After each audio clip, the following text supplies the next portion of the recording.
ल है गाडी फस्दाखेरि कसो गर्नुपर्ने रहेछ गाडी चाहिँ यसरी निकालिन्छ माटोतिर फसेकोमा चाहिँ यस्तो बाटोमा चाहिँ गाडी लगेको चाहिँ मूर्ख अनि मूर्ख हो नि त म डल्लै भाँस्यो नि त टायर जुगाडी अब कसैलाई थाहा नहुनु सक्छ नि त काम लाग्छ है यता पनि क्राउन्डेलले छोइसक्यो अन्त भुइँमा अब कसरी निकाल्ने गाडी ट्याङ्की अन्त भुइँमा छुनु आँटिसक्यो भाइ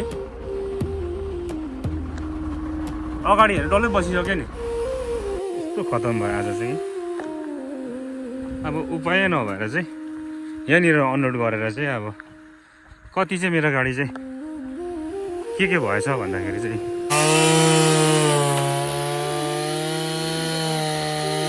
उठ्छ नि त यसरी चाहिँ गाडी उठ्छ है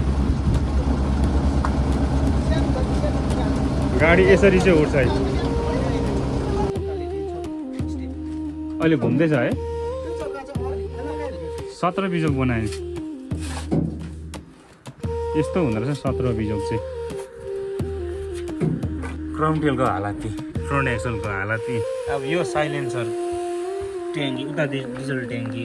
खत्तम भयो नि त कति गाडी चाहिँ कति दबिरहेछ भनेको चाहिँ यहाँनिर यसले नै बताइरहेछ स्प्रिङ मेन लिप र सेकेन्ड लिपमा फाँका भइरहेछ नि त डिस्टेन्स फाँका भइरहेछ यो चाहिँ ट्राई नगरेर जेसिबी बोलाएको भइहालेको मैले नगरौँ भन्दाखेरि पनि उहाँहरूले ट्राई गरौँ भन्दा चाहिँ यस्तो भयो नि त खत्तम साल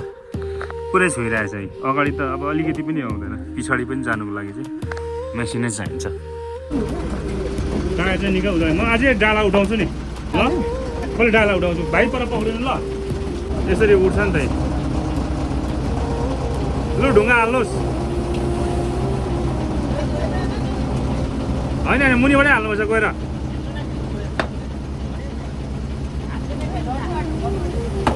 हालिहाल्नुहोस् मुनि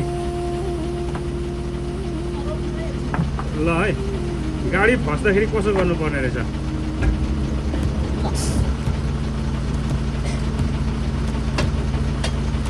फेरि म चाहिँ यहाँ बसेर अराउँदैछु भन्नु होला कि यहाँबाट कन्ट्रोल गर्दैछु मैले डाला उठाउनेहरू कसरी भन्नुहुन्छ नि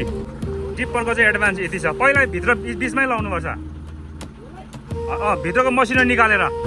त्यो ठुलो ढुङ्गा ठेल्नुहोस् त अर्को पनि ठुलो ढुङ्गा हालिदिनुहोस् त्यो निकालेर तल्लो निकालेर त्यो मसिनो निकालिदियो भाइ केही हुँदैन